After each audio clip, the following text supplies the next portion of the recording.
Hi y'all, so today I am doing the 5 books and 5 polls book tag, which was created by Peter Likes Books. I will link his original video and his channel down below. Y'all really should go check him out because he's really funny.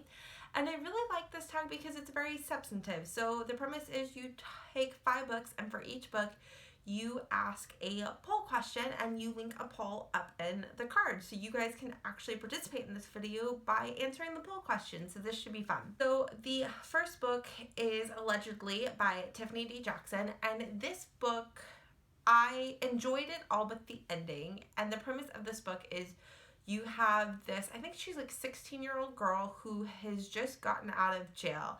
When she was younger, she was convicted of allegedly murdering a baby. And so this follows her getting out and getting on parole. So one of the big aspects about the book is the media coverage of her initial trial.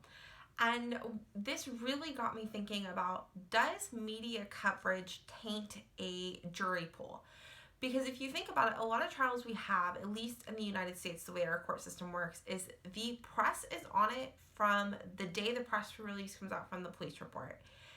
And before a jury is even selected for jury duty, now that doesn't mean that those people who have selected for jury end up making it on the jury, but all of the people that they are pulling from this jury, by time they get the summons in the mail, to the time that they show up to be selected, to the time that the trial actually starts, these jury members have seen the media.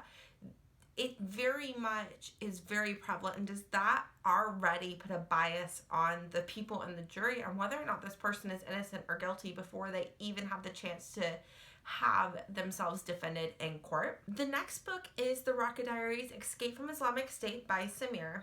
And this book is really short. It's like 96 pages and there's some illustrations throughout. And it's a nonfiction book that I think everyone needs to read. It's this guy's memoir. He's writing to a BBC, I believe it's a BBC. It's some sort of British journalist. He's writing these letters to this journalist, and these letters were published in this book in chronological order in the way he sent them. And essentially, he is trying to escape from the ISIS-controlled state in Syria during the Syrian civil war / revolution, which is still currently going on. And it was just the book was so powerful for only being 96 pages, and it's super short. But one of the things it really questions is, do big world superpowers such as the US have a responsibility to interfere in these conflicts on behalf of the innocent people who are affected by them? And it's just, that was one of the things that really left me is, do we have that responsibility?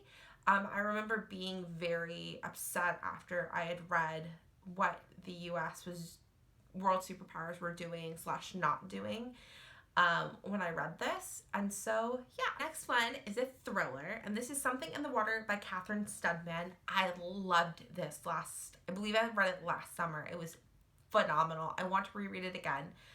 And this one follows a couple on their honeymoon, and they get married, go on their honeymoon, and out one day they end up scuba diving and they find something in the water. And I'll kind of just leave that at that for the premise because it is a thriller. But one of the things that this book really dives into, does money change people's morals and ethics?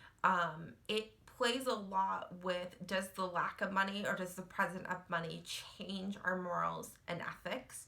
And that's a very interesting discussion. My next one is Flowers for Algernon by Daniel Keyes.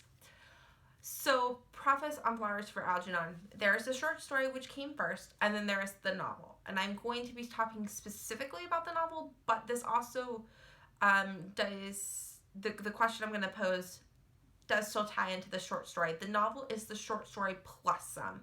So it's not two different stories, it's just the novel is fuller and has a lot more. And I do recommend reading the novel. If you've read the short story and loved it, the novel is so much better. And It's following a guy who is, I don't want to use the wrong terminology, but basically he has a very low IQ. And there are these scientists who think that they've developed this surgery that can increase this guy's IQ. And he agrees to do the surgery, and then it follows the aftermath of the surgery. And so there's a lot of things that are explored, and it's very fascinating. If you're not into science fiction, this is more low sci-fi, and it reads very much like a contemporary novel. The science fiction element is this actual surgery, but it takes place in almost present day New York City or some sort of big metropolis like that, and it's very accessible. And it was written in like the 70s, I think. But the question that I really get when I think about it is it more important to be intelligent or be empathetic to others? And the last book is The Last of the Really Great Winged Doodles by Julie Andrews. And yes, it's the actress Julie Andrews.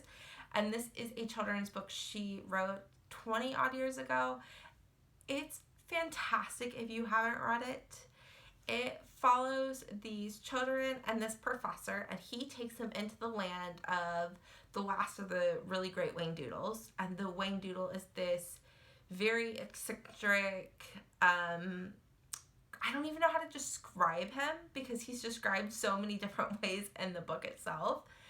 But he's of this creature that we would not know today. And their crazy adventure. But the main thing is it talks about the importance of imagination.